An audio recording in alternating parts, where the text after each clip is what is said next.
All right, next 2 weeks down. This past 2 weeks turned out completely different than expected. I started out thinking I would try to balance the game and write more code. Um, and then I started out that way, and awesome, I'm feature complete as far as bringing my Swift code back to the Objective C code. And that means upgrades of units and damage over time modifier type things for combat. Um, and then that all changed because last Thursday I flew out to California to meet with the massive Chalice guys just to see what they're up to. And I figured while I'm out there, I have a bunch of friends who know people, they know artists. I figured I might be able to meet with an artist, show them where I'm at, and just start talking. Before I went, I decided to do research on my own to get pricing and just see other artists in the world, not just California, who might be a good fit for the game. And that just once you start the process, it started steamrolling just much faster than I expected. And I had needed answers to more questions than I expected about the scope of my game and all of that. So let's talk about that because I feel like the art was interesting. I Googled around. I wrote this article on hire an illustrator, Behance, DeviantArt. I feel like finding an illustrator was pretty useful on those sites. I've also been bookmarking artists I like as I stumble across them for the past couple months. So now I've reached out to everyone just to get rough pricing. And then I had always thought I wanted to go a somewhat painterly / realistic style because you don't see that on the App Store much. So I went with an artist who does that style, and he came up with this for the Foothills map, which looks cool, and it's pretty much what I was going for. The problem is animations. So I talked to a couple animators, and this particular illustrator, he put silhouettes in his paintings for characters. So for animation, I was like, let's start with silhouettes.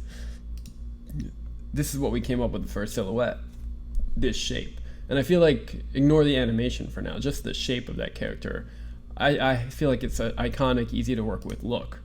The problem is they don't really fit together in the same world. Let me show you. So let's play this video of what those characters look like walking in this world. They just look somewhat pasted on top. Sure, I can add shadows and movement, clouds, all of that good stuff, but it doesn't quite. It still feels like I'm forcing something that wasn't meant to be. So we spent a week-ish just trying to experiment with ways to make these characters work in this world. And the problem is, to make them actually look like they belong, they need a lot more detail. And then a lot more detail means each frame costs more to animate. So then I see why like most App Store games have a more simplistic look, because you can just get more content. And so I feel that there's got to be a way to make this simplistic look beautiful, but still provide the content. So then I started looking at, well, actually before even looking at other stuff, I posted about this thing on Reddit and got some good feedback, and thankfully some critical feedback of looking for different animation styles and for the fact that these characters don't fit inside that illustration. And then I got some private messages too in addition to this. So it was nice just to get a reality check from people who are not biased. Anyway, so I started looking for other illustrators just to see what they could come up with. And then, so here's an early concept of a new style. You can see these characters look a lot better in this world because the characters are angled in vector and the world is angled and painted in vector. There's still issues. Let's see the next evolution of this picture actually.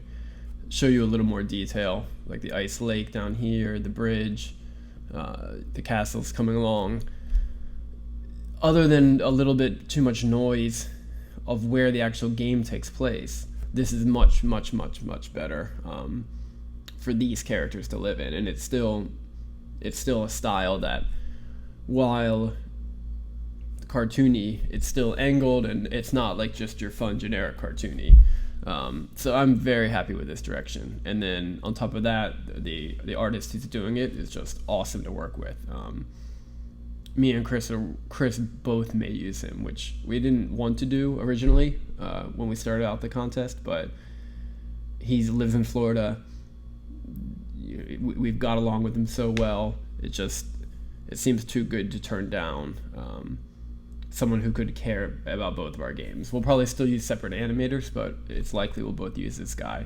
And he's doing a slightly different style for Chris. And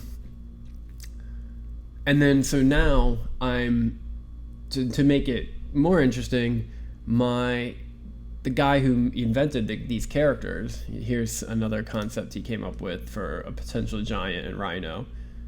I got along with him really well too. But he got offered a job that he could not turn down, a full-time job. So that leaves me looking for an animator and character artist again. So now I have more feelers out and more people doing trial runs just to see what comes out. Ultimately, I'm just trying to get to a style of characters that look good walking in a certain world. So I can go, okay, this is our game now. I can make an Excel sheet of every single asset I need, and we can just start cranking assets out. But anyway, to get to this point, after these trials run, I'm going to guess it costs $1,700 just to hopefully be at a point I'm happy with of experimenting, which is worse. It's more than I thought. But I wouldn't have not been proud of a game.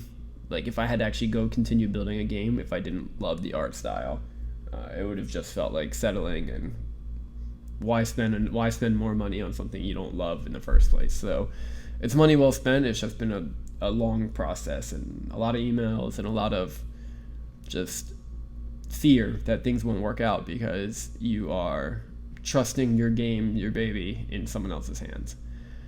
But I think good things are about to come out of this. And now, actually, I because of talking to artists, let me see if I can, one second.